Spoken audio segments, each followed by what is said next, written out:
अब हम लोग बात करते हैं NMMS exam class 8 math paper 2008 पर भाई सूत्र देखेंगे। ठीक है, अब इसमें जो है 9वां नंबर वीडियो है, मैथ में हम लोग सूत्र देखेंगे।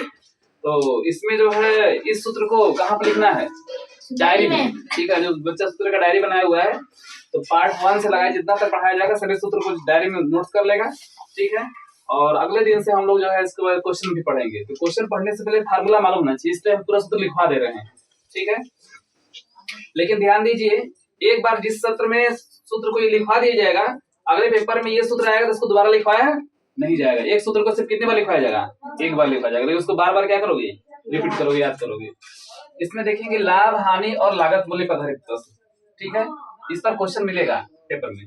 तो अब जो है ध्यान देते हैं कि लाभ की स्थिति में सूत्र मतलब फार्मूला।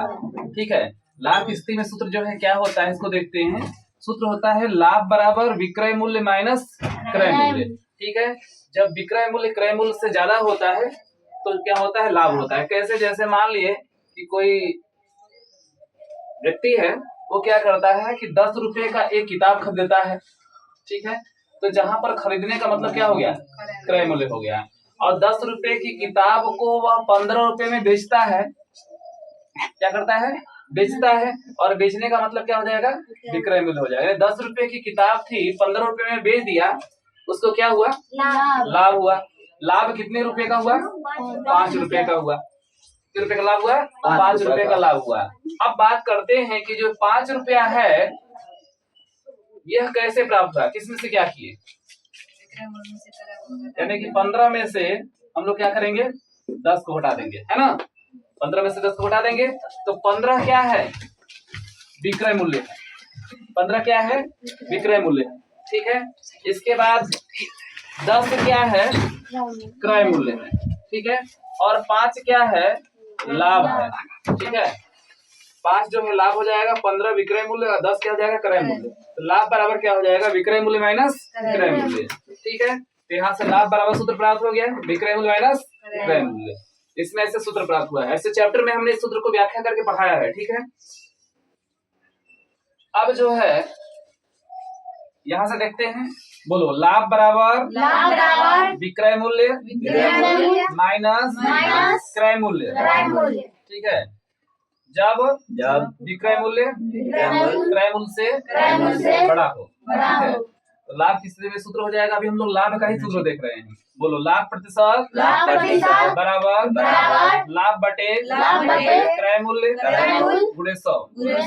अब बोलो लागत मूल्य बराबर विक्रय मूल्य माइनस लाभ। ठीक है, ध्यान दीजिए, यहाँ पर जो लाभ है इस लाभ की स्थिति में लागत मूल्य निकाल रहे हैं।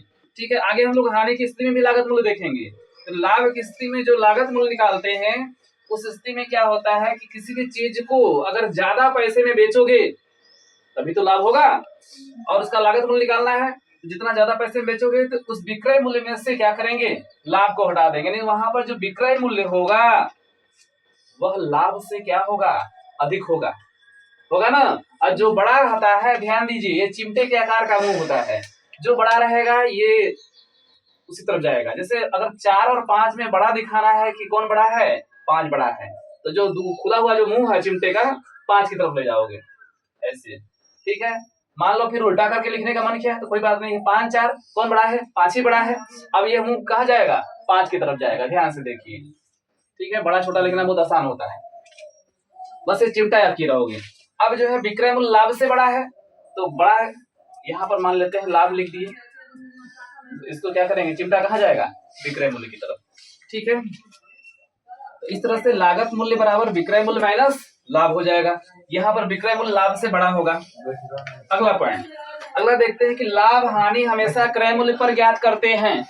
ठीक है, लाभ हानि हमेशा किस पर ज्ञात करते हैं? क्रय मूल्य पर। बोलो लाभ हानि हमेशा क्रय मूल्य पर ज्ञात करते हैं।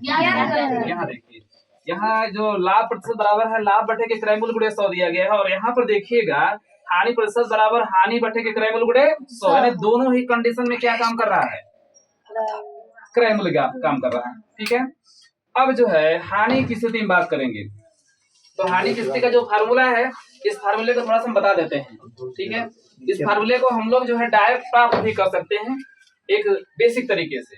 जैसे मैंने मान लिया, सबसे पहले बात करते हैं कि खरीदना, और खरीदने का मतलब होता है क्रय मूल्य। क्या होता है?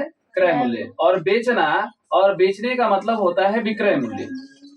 इस सिर्फ समझने के लिए बता रहे हैं, ठीक है, इसको लिखने की जरूरत नहीं है। अब इसके बाद जो है, इसके बाद फायदा का मतलब होता है लाभ। फायदा का मतलब क्या होता है? लाभ।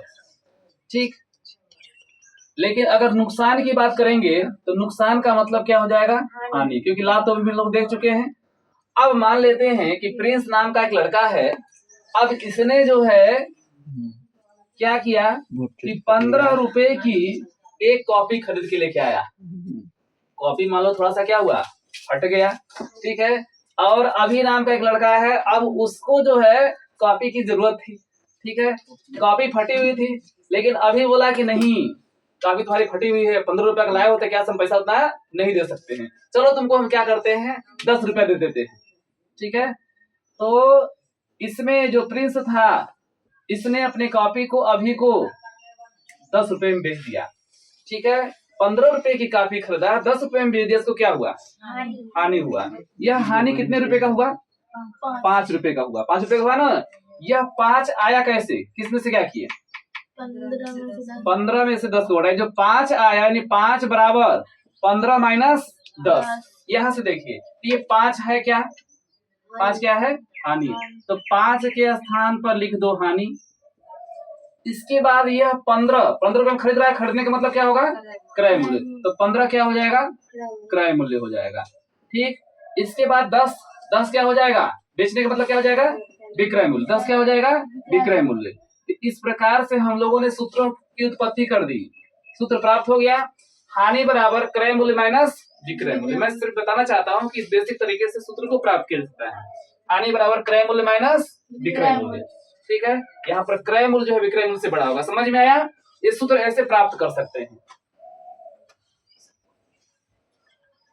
हालांकि दूसरे चैप्टर में इसको बताया गया है, जब मैथ पढ़े होंगे तो। ठीक है, अब देखिए, अब बात करते हैं, बोलो। हानि बराबर क्रय मूल्य माइनस विक्रय मूल्य। क्रय मूल्य विक्रय मूल्य से बड़ा होता है।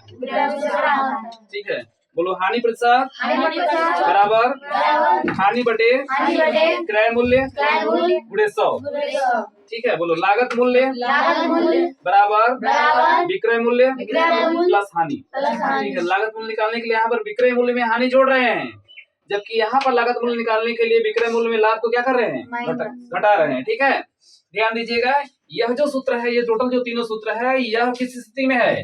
लाभ की स्थिति में सूत्र है। और नीचे वाले जो तीनों सूत्र है, यह हानि की स्थिति में सूत्र है। सूत्र याद रहेगा? अब देखिए इसमें नोट पॉइंट, बोलो। लाभ हानि हमेशा क्रय मूल्य पर ज्ञात करते हैं। अब यहाँ पर साधारण ब्याज के विषय में लोग बेसिक तरीके से समझने की कोशिश करते हैं। जैसे हमने मान लिया कि एक व्यक्ति है, ठीक है, जैसे मान लेते हैं कि राम नाम का कोई व्यक्ति है, वह क्या करता है कि बैंक में 100 रुपया जमा कर दिया। कितना जमा किया? 100 रुपया जमा कर दिया। ठीक है, इसके बाद जो है, इसको 2 वर्षों के बाद जब बैंक से निकालता है, तो इसको मिलता है 120 रुपया मिलता है। कितना मिलता है? 120 रुपया मिलता है। ध्यान से समझिए, निगाह बोर्ड पर। ठीक है, 100 रुपया जमा करता है और इसको मिलता है 120 रुपया। कितने वर्षों के बाद? 2 वर्षों के बाद जब वो निकालता है। तो अब यहाँ ध्यान से देखिए कि मूल रूप से उसके पास कितना रुपया था? 100 रुपया था। ठीक है, या ऐसे कह सकते हैं कि अगर मान लेते हैं कोई व्यक्ति बैंक से 100 रुपया उधार ले लिया। उधार मतलब कर्जा ले लिया। ठीक है, कोई व्यक्ति बैंक से 100 रुपया क्या लिया? कर्जा ले लिया, लोन ले लिया। लोन जानते हो ना? तो अब लोन ले लिया और 2 वर्षों के बाद उसको बैंक को देना होगा कितना? 120 रुपया देना होगा। ठीक है, तो मूल रूप से लिया कितना पैसा? 100 रुपया। जो 100 रुपया लिया, वह 100 रुपया क्या होगा? मूलधन हो जाएगा। 100 रुपया क्या हो जाएगा? मूलधन हो जाएगा। ठीक है, और इसके बाद अब उसको देना होगा 120 रुपया। कितना देना होगा? 120 रुपया। ठीक है, इसका मतलब जो कुल राशि देता है या तो बैंक से उधार चुका दे या बैंक से पैसा प्राप्त कर ले, दोनों स्थिति में हो सकता है। यानी कि उधार लिया हुआ पैसा या बैंक में जमा राशि को क्या कहते हैं? मूलधन कहते हैं। तो 100 रुपया उसके पास मूलधन हो गया। उसके बाद वह क्या करता है कि 120 रुपया उसको मान लो कि बैंक को देना है या 120 रुपया बैंक से क्या करना है? लेना है। दोनों कंडीशन हो सकती है। ठीक है, तो अगर मान लो कि उसको देना है 120 रुपया बैंक को, तो अब जो है जो दी गई जो राशि हो जाएगी, उस राशि में देखेंगे कि 20 रुपया बढ़ रहा है ना, तो 20 रुपया जो बढ़ रहा है, यह 20 रुपया क्या है? ब्याज है। भैया था तो उसके पास 100 रुपया, तो 120 कैसे हो गया? तो 20 रुपया ब्याज क्या हो गया? बढ़ गया। तो जो ब्याज 20 रुपया बढ़ रहा है वह क्या है? ब्याज है। तो यहाँ पर 20 रुपया क्या हो जाएगा? ब्याज हो जाएगा। ठीक है, इसके बाद 100 में 20 जुड़ रहा है। अगर इस मूलधन ये है और 20 रुपया ब्याज है, अगर मूलधन में ब्याज को जोड़ दिया जाएगा, यानी जो अंतिम राशि होती है उसको क्या बोलते हैं? मिश्रधन बोलते हैं। तो 120 रुपया क्या होगा? मिश्रधन हो जाएगा। क्या बात समझ में आया? और कितने समय के लिए दिया गया है? तो 2 वर्ष के लिए। तो समय क्या हो जाएगा यहाँ पर? 2 वर्ष हो जाएगा। ये चीजें स्पष्ट समझ आई? जैसे करके लिख सकते हैं एक एग्जाम्पल के तौर पर। ठीक, अब देखो ध्यान से समझो। यहाँ पर अब हम लोग बात करते हैं, ये बात समझ में आया कैसे क्या क्या कहते हैं? अब इसकी परिभाषा को समझने की कोशिश करते हैं। ठीक है, परिभाषा क्या कहता है? बोलो। मूलधन, मूलधन, प्रिंसिपल, प्रिंसिपल,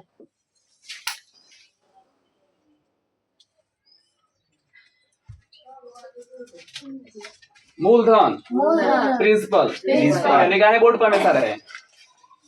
तो मूलधन को क्या कहते हैं? प्रिंसिपल बोलते हैं। क्या बोलते हैं? प्रिंसिपल बोलते हैं। ठीक है, इसको पी से प्रदर्शित करते हैं।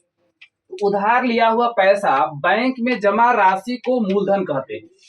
ठीक है, बोलो। उधार लिया हुआ पैसा या बैंक में जमा राशि को मूलधन कहते हैं। जैसे राम नाम का व्यक्ति था, ठीक है, अब राम ने क्या किया कि 100 रुपया जमा किया। कितना जमा किया? 100 रुपया जमा किया। उसको कुल मिला कितना? 120 रुपया। इसको ब्याज कितना हुआ? यहाँ चीज को थोड़ा सा मेंशन कर देना ऊपर, है ना। ब्याज कितना हुआ? 20 रुपया। समय कितना समय के लिए लिया था? 2 वर्ष के लिए। ठीक है, यहाँ पर एक एग्जाम्पल होना चाहिए ताकि समझने में आसान रहेगा। यहाँ समझ में आ गया कि 100 रुपया इसका क्या हुआ? मूलधन हो गया। अब मिश्रधन की बात करेंगे। मिश्रधन को इंग्लिश में क्या बोलते हैं? अमाउंट। क्या बोलते हैं? अमाउंट। ठीक है, बोलो। मूलधन में जब ब्याज जोड़ा जाता है तो उसे मिश्रधन कहते हैं। बोलो।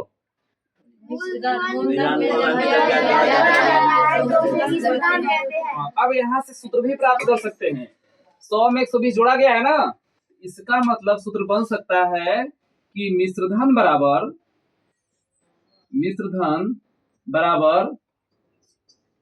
मूलधन प्लस ब्याज। बन सकता है ना। मिश्रधन बराबर क्या हो जाएगा? मूलधन प्लस ब्याज। ये फार्मूला यहाँ से बन सकता है, क्योंकि मिश्रधन बताया गया है कि मूलधन में जब ब्याज जोड़ा जाता है तो क्या बन जाएगा? मिश्रधन। तो मिश्रधन बराबर क्या हो जाएगा? मूलधन प्लस ब्याज। अब आगे देखिए, और मिश्रधन बताएंगे भी 120 रुपए। अब ब्याज की बात करते हैं, तो बोलो। ब्याज, इंटरेस्ट, बोलो। उधार लिए गए पैसे पर भुगतान किए जाने वाले राशि को ब्याज कहते हैं, है ना। जिसमें ब्याज कितना लगा था? 20 रुपया। ठीक है, ये जो है ब्याज हो गया। क्या हो गया? ब्याज। अब इसी सूत्र से ब्याज निकाल सकते हो। अगर मान लो कि हमको ब्याज निकालना है तो यहाँ से आप ध्यान दीजिए, ये मिश्रधन अपने स्थान पर मान लेते हैं तो ज्यों का त्यों रहेगा। ठीक है, अब इसके बाद क्या करेंगे? यह मूलधन प्लस में है, पक्षांतर करेंगे तो क्या हो जाएगा? माइनस में हो जाएगा। ये आ जाएगा माइनस मूलधन। ये सूत्र हो सकता है ब्याज बराबर मिश्रधन माइनस मूलधन हो सकता है। क्या यह बात समझ में आया? आगे देखिए। अब इसको चाहेंगे तो मिश्रधन जो होता है इसको ए फॉर अमाउंट ए से व्यक्त कर सकते हैं। किससे व्यक्त कर सकते हैं? ए से। तो यहाँ पर ए लिख दो। मूलधन को हम लोग किससे व्यक्त कर सकते हैं? पी से। तो यहाँ पी लिख दो। और ब्याज को अगर साधारण ब्याज को क्या प्रस्तुत कर सकते हैं? आई से। अगर सिंपल साधारण ब्याज है तो एस आई लिख सकते हैं, सिंपल इंटरेस्ट। ठीक है, हालांकि हम लोग साधारण ब्याज यहाँ पढ़ रहे हैं, एस आई हो जाएगा। समझ में आया? इसी तरह से इसको भी लिख सकते हैं, जो ब्याज होगा इसको एस आई लिख सकते हैं, सिंपल इंटरेस्ट। मिश्रधन को क्या लिख सकते हैं? ए लिख सकते हैं, ए फॉर अमाउंट, और पी फॉर प्रिंसिपल। मूलधन को क्या लिख सकते हैं? प्रिंसिपल लिख सकते हैं। यहाँ ए को थोड़ा सा उसी में लिख दें। ये बात समझ में आया? अब जो है समय की बात करते हैं, तो पैसा एक निश्चित अवधि के लिए, बोलो समय, टाइम, पैसा एक निश्चित अवधि के लिए उधार लिया जाता है, तो उसे समय कहते हैं। तो समय यहाँ कितना था? 2 वर्ष का था। ठीक है, अब सूत्र की बात करते हैं। तो सबसे पहले साधारण ब्याज का सूत्र लिखते हैं, है ना? हम लोग पढ़ के आ रहे हैं इसमें साधारण ब्याज, इधर अच्छा से आना चाहिए। ठीक है, अब लिखेंगे सूत्र में पहला सूत्र, साधारण ब्याज बराबर सूत्र होगा मूलधन गुणे दर गुणे समय बटा के 100। ठीक है, साधारण ब्याज बराबर सूत्र होगा मूलधन गुणे दर गुणे समय बटा के 100। तो अब जो है मूलधन की बात करते हैं, तो मूलधन क्या होगा? P हो जाएगा। दर क्या होगा? R हो जाएगा। समय क्या हो जाएगा? T हो जाएगा। ठीक है, तो इसका मतलब साधारण ब्याज बराबर मूलधन गुणे दर गुणे समय बटा के 100 या PRT/100 ऐसे भी बोल सकते हैं। ठीक है, अब दूसरा सूत्र की बात करते हैं। दूसरा सूत्र ऊपर से उठा के लिख लेते हैं। दूसरा सूत्र होता है मिश्रधन बराबर क्या होता है? मूलधन प्लस ब्याज। मूलधन प्लस ब्याज। ठीक है, मूलधन प्लस ब्याज हो जाएगा। अब जो है मूलधन को क्या लिख सकते हैं? डी लिख सकते हैं। ब्याज को यहाँ पर एस आई लिख देते हैं, या आई भी लिख सकते हैं। और मिश्रधन को क्या लिखते हैं? ए लिख सकते हैं। इंग्लिश में चाहते हो तो A equal to P plus S I कर सकते हो। इसके बाद अब जो है जो तीसरा सूत्र है, यहाँ से ब्याज प्राप्त कर लेते हैं। तो ब्याज बराबर क्या होगा? इसको पक्षांतर कर देंगे, मिश्रधन माइनस मूलधन। अब इसको इंग्लिश में अगर चाहते हैं तो लिख सकते हैं ए माइनस। तो ये ब्याज जो है एस आई लिख देंगे, सिंपल इंटरेस्ट। साधारण ब्याज यहाँ लगा सकते हैं। मिश्रधन को किससे लिखेंगे? ए से। मूलधन को किसके लिखेंगे? पी से लिखेंगे। ठीक है, बोलो साधारण ब्याज बराबर मूलधन गुणे दर गुणे समय बटे 100 या PRT/100। बोलो मिश्रधन बराबर मूलधन प्लस ब्याज। ऐसे आप कर सकते हैं, इसको दोनों तरीके से आप करना। बोलो ब्याज बराबर मिश्रधन माइनस मूलधन। ठीक है, इस सूत्र को हिंदी इंग्लिश दोनों में याद कर लेना है। प्रयोग हम लोग क्या करेंगे? ज्यादातर इंग्लिश में करेंगे। ठीक है, आसान रहेगा ऐसे। बाकी हिंदी में ही याद करो सब कुछ। ठीक है, तो अब यहाँ जहां समझ लेंगे, जहां जो P है, P क्या है जी? P क्या है? मूलधन।